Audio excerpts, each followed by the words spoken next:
Well, hello again. Uh, and today I want to talk to you about the benefits of having a rover testing space for educating on space. I consider myself as an educator for space in my country, Mexico. I try to be. I have started like making some rocket courses or satellite courses, and knowing that in Habitat Marte there are lots of schools that go there every now and then, I said, oh well, in Marte is very known. The only human things that have touched Mars, or that are kind of living in Mars, are the rovers. So I think I believe we are missing something here. So where are all the rovers? This is Habitat Marte. There are supposed to be rovers here. So my teammate in the virtual mission, in the in-person mission, time, she wanted to also do a robotic thing in Habitat Marte while we were there. That was her proposal. So we said, oh, well, let's do it about rovers, and let's build a space there. And Julio said, oh, you can have this space. So we said, perfect. So we started building it. But first, I want to tell you a little bit about the history of rovers, but why is it important? So in the United States, there were like the deserts of Arizona. They said, oh, we are going to need something for the Apollo missions. They have already gone to the moon, but we need a vehicle, like a car, that can transport the astronauts and all the rock samples that we're going to take back. And we need to go a little bit further, because the astronauts the suits were not very well, they were good for moving, but they were not like you could run a marathon with them. So they needed a vehicle. So they had to test it, because in the moon is not very like clean. It's not pavimented. There are rocks and craters everywhere. So they had to test the rover that they were going to use there. So some of the places were bombarded to build a lot of craters. The Cinder Lake crater field, for example. And there was also used the Arizona desert for all of this. So this is a testing that was made until they finally went to space and drove that rover. It went very far away. They took a lot of rocks that they wanted. They came back. Yay, they appeared on the stamps. But not a lot of people know about this story. So I think it's going to be very, very interesting for children to start, well, children, teenagers, anyone that can be interested in learning about that, the complete story of the rovers. And right now in Mars, there are some crashed spacecraft, but there are like around 5-6 rovers that worked, and some of them are still working right now and sending pictures of Mars and taking samples. That is how we can know that, for example, the volcano that we go during the we don't have the samples, but we have so I believe this is something very interesting, and this is a crucial part of Mars. And I think it should be in the entire education of Mars. And Mars is also very interesting and fascinating. So we built this little space. We wanted to call it the rovers like Roberta for in Spanish, and because my teammate Karen is very like women, and so we took that little zone next to Habitat Marte. We built a mural, because if you say only we're going to pile up here some rocks, it's not going to be interesting. We had to make it like feel like Mars. So we made a mural. It took us like 3 days in painting under the sun, under the moon, in complete complete darkness, with all of the insects biting us, and collecting rocks, making little holes on the ground so that the rovers could like pass through all of the obstacles, until we finally got this beautiful thing. So, and we felt very proud about it. So it's like the Habitat Marte right in there, and this is the zone the rover is going to be going further, because it's not going to be only in the space of the habitat. So it's kind of like that essence that it's giving. Karen also brought that little sphere down there. It's a Sphero robot. She also works with robotics for women, for girls. And this is another rover that Dr. Julio had in there. So we tried testing it, but it's not powerful enough yet. I don't believe there has been any school that have, I don't believe there's a word in English for this. In Spanish, we say estrenar, like use it for the first time. There has not been a school using it for the first time yet. So I still don't know how kids are going to react, but I hope that they are very excited about this. And I would like to show to you what, in my experience, these kind of spaces bring to children and education.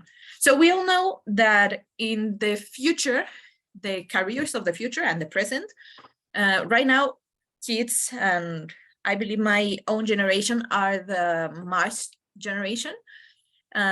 So in the near future, we are going to be working in this kind of thing. So engineering and spacecraft design and programming and robotics are the basics for the careers for the future, that the careers that are going to take us to Mars.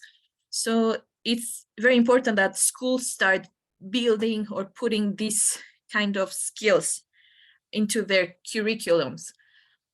Most schools don't have them yet, but it's very interesting where they eat like an extra out of school, and this can also start building some interest. I know that kids are very excited about space, and I hope they are very, very excited about this. So what is this rover testing space in Habitat Marte? So it is a space to lead students through how to build, how to maybe even land. It depends on the age range and if they have a drone with them.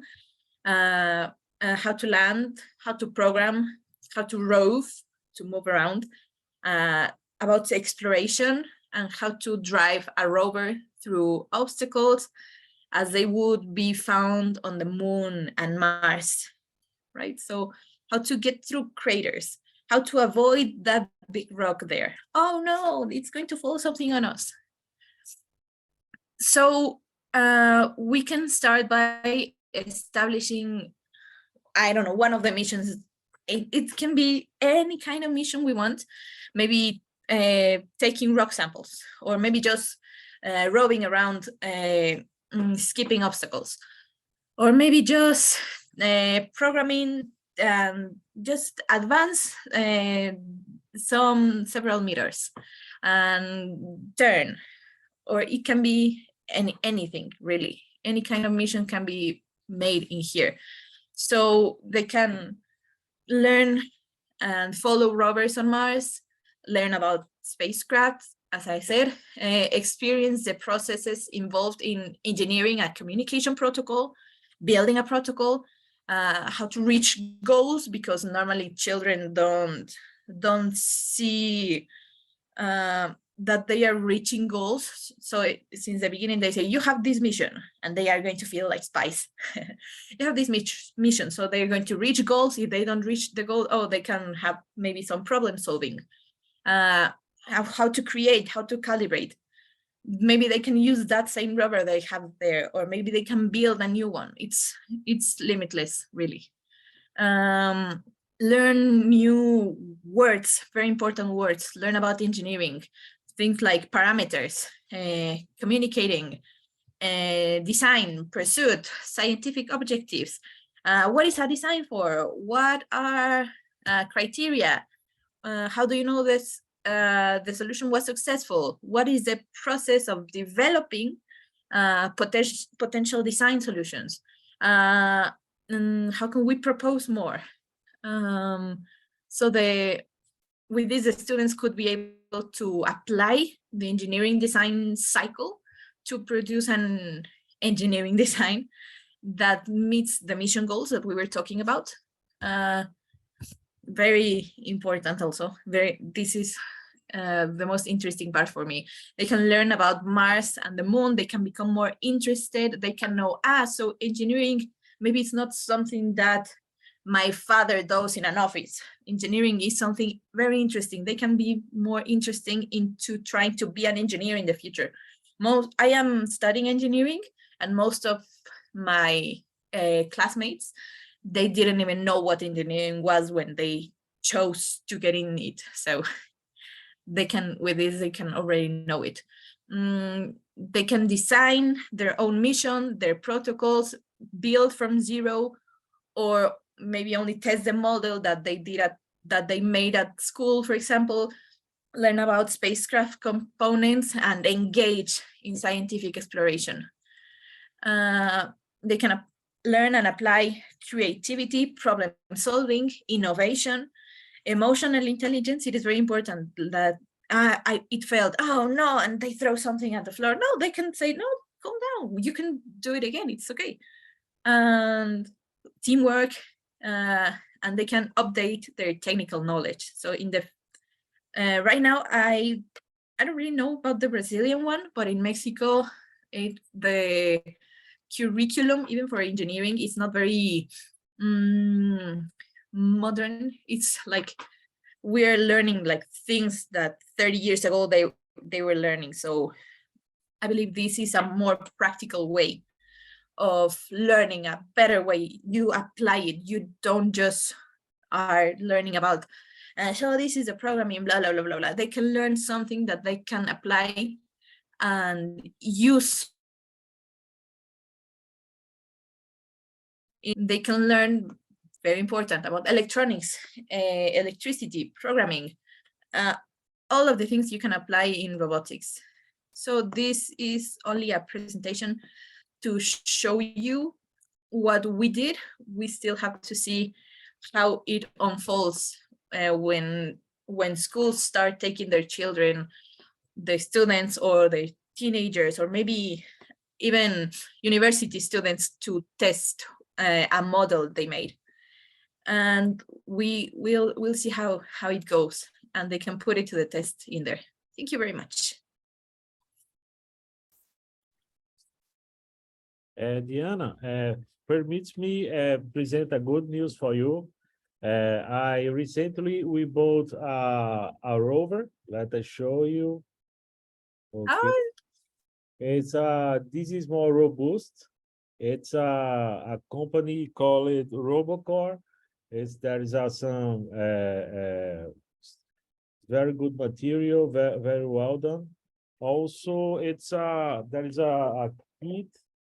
Let I stop just a little bit. Okay, I have some difficulty too, but it's a Brazilian company, and we need to program the operation of this rover, okay, and also it's possible control using the cell phone. And also we bought to operate in the rover garden, okay, and I believe it will be very useful. I believe it's interesting to let record it as part of your presentation. Also, probably in one of the next missions, we will be testing this new rover in the Mars garden. That's great. Finally, someone is going to use it for the first time. Yeah. Yes, wonderful. Yes, also we are open to questions. And your presentation is very good. Also, this rover is important because it's based in Arduino controller, and also we can have different programs for the operation of the rover, okay? And will be tested in one of the next missions, okay? Ah, it's exciting. Okay, yeah. Also, okay, if you don't have questions, I'm concluding the recording. And thanks so much.